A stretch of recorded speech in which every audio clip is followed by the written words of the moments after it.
लिखा आपने धर्मनिरपेक्ष। तो धर्मनिरपेक्ष में क्या है, देखो फिर यही वही बात कि वैश्विक अवधारणा और भारतीय अवधारणा अलग है। अगर आप यही इसीलिए पहले इसे भी लिख लो, क्या लिखो कि इसको ठीक 42वें ठीक संविधान संशोधन ठीक 42वें संविधान संशोधन 1976 में जोड़ा गया। ठीक, जोड़ा गया। कब जोड़ा गया? धर्मनिरपेक्ष इसको 42वें संविधान संशोधन 1976 में जोड़ा गया। स्क्रीनशॉट ले, नोट डाउन करें, फिर हम लोग इससे यहाँ इसे फिर हटाएंगे और उसी तरीके से समझाएंगे जिससे जैसे समाजवाद को समझाया था। ठीक है, आई होप हो गया होगा। ठीक, देखो धर्मनिरपेक्ष की भी दो अवधारणा है। ठीक, भारत में तो भारत यहाँ से फिर इसी तरीके से कुछ करेंगे।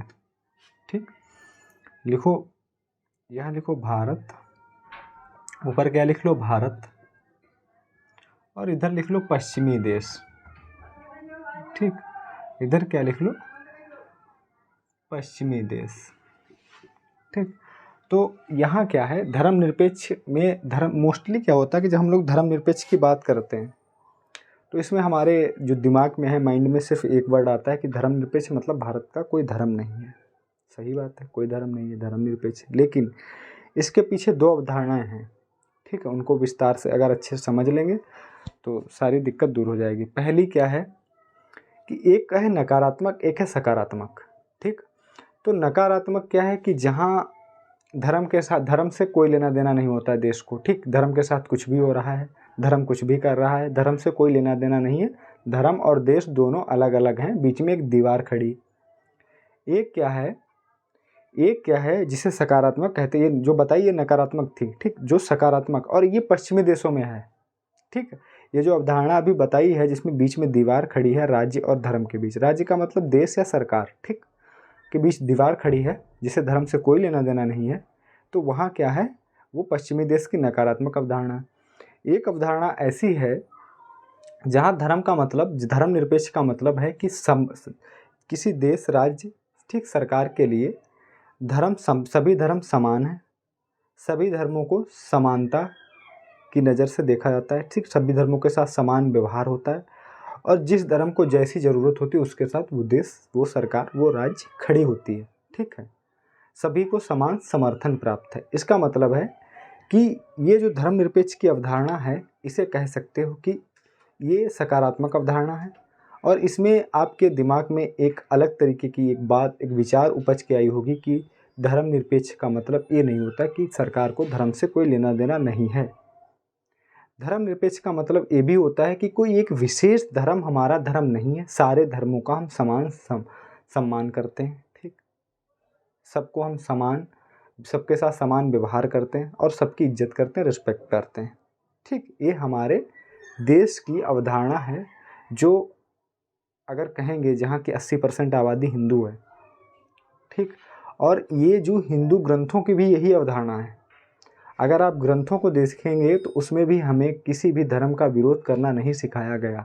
हमको अपने धर्म में यही सिखाया जाता है कि हम सबके साथ समान व्यवहार, सबके साथ समान, सबको समान, सबके समझें, सबकी इज्जत करें। हाँ, हम अपने धर्म के हैं तो उसके बारे में अगर कोई गलत बोलेगा तो हम बोलेंगे। ठीक है, उससे कहेंगे कि भाई ऐसा मत करो, आप अपना करें, हम अपना करें। तो इसी तरह की विचारधारा हमारे संविधान में भी है। ठीक है, तो हम क्या समझे कि हमारे संविधान की विचारधारा कैसी है? ठीक, सकारात्मक है। सकारात्मक विचारधारा में क्या होता, धर्मनिरपेक्ष का मतलब ये नहीं है कि हम किसी भी देश, किसी भी धर्म को नहीं मानते। हम सभी धर्मों के लिए समान व्यवहार करते हैं, सभी के साथ सभी को समानता है, और सभी को ज़रूरत पड़ने पर सरकार उनके साथ अलग अलग ज़रूरत के हिसाब से व्यवहार करती है। ठीक, ये भी नहीं है कि कोई एक धर्म विशेष वर्ग कोई भी ज़्यादा ही अतिक्रमण फैलाए हो। ठीक, या किसी पे दबाव डाले है, किसी को अंडर एस्टिमेट कर रहा है, तो ये भी नहीं है। ठीक है, तो क्या है, समझ गए होंगे अब यहाँ पे यही समझना है। क्या समझना है? देखो पश्चिमी देशों का क्या है, नकारात्मक है, लिख लो। यहाँ नकारात्मक अवधारणा है। क्या लिखना है यहाँ? नकारात्मक अवधारणा है, ठीक। और यहाँ क्या है? सकारात्मक, सकारात्मक, ठीक। यहाँ देश मतलब राज्य, ठीक। यहाँ क्या है? यहाँ क्या क्या है? राज्य, यहाँ क्या है? ठीक, राज्य और धर्म। तो पश्चिमी देशों में धर्म का मतलब चर्च ही होता है, ठीक है। धर्म एक दूसरे, ठीक, एक दूसरे से पूरी तरीके से अलग है, ठीक है। पूरी तरीके से, चल जा भाई, अलग है, ठीक है।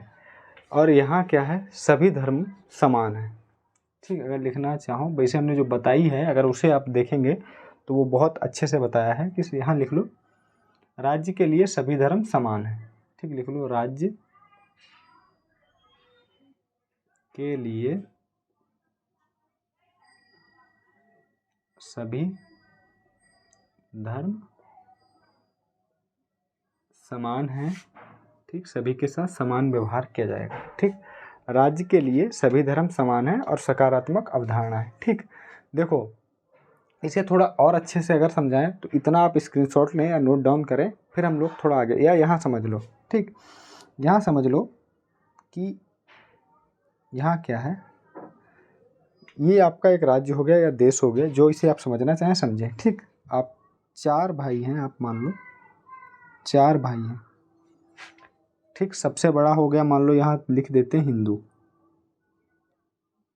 ठीक। सबसे बड़ा हिंदू हो गया। और इसके बाद अलग अलग जो हैं वो हो गया मुस्लिम मान लो, ईसाई मान लो, सिख मान लो, या जो भी हैं, ठीक है। तो आप यहाँ क्या है? प्रमुख रूप से, मुख्य रूप से हिंदू हो गया, ठीक।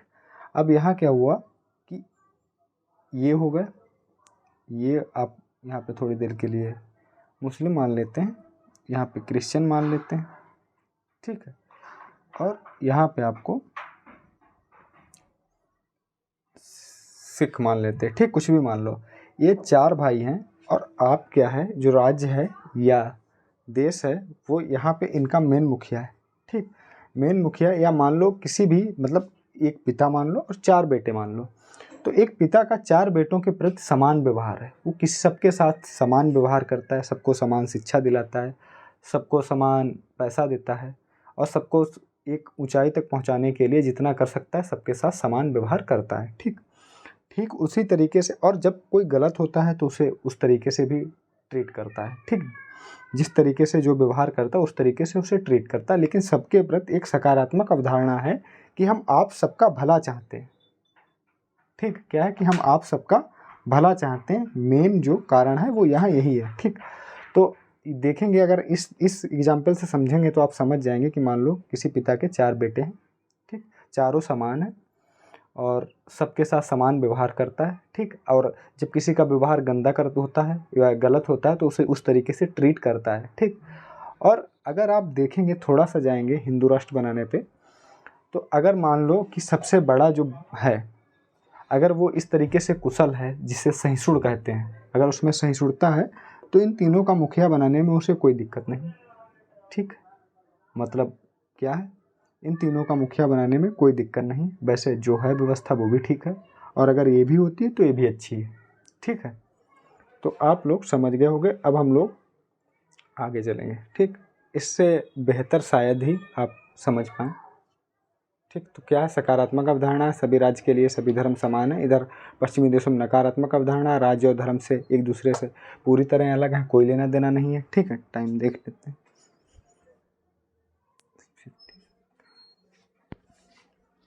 तो आप लोग स्क्रीनशॉट लें, नोट डाउन करें। देखो अब कुछ बचा नहीं है इसमें, केवल 2-4 वर्ड हैं। एक तो इस वर्ड पे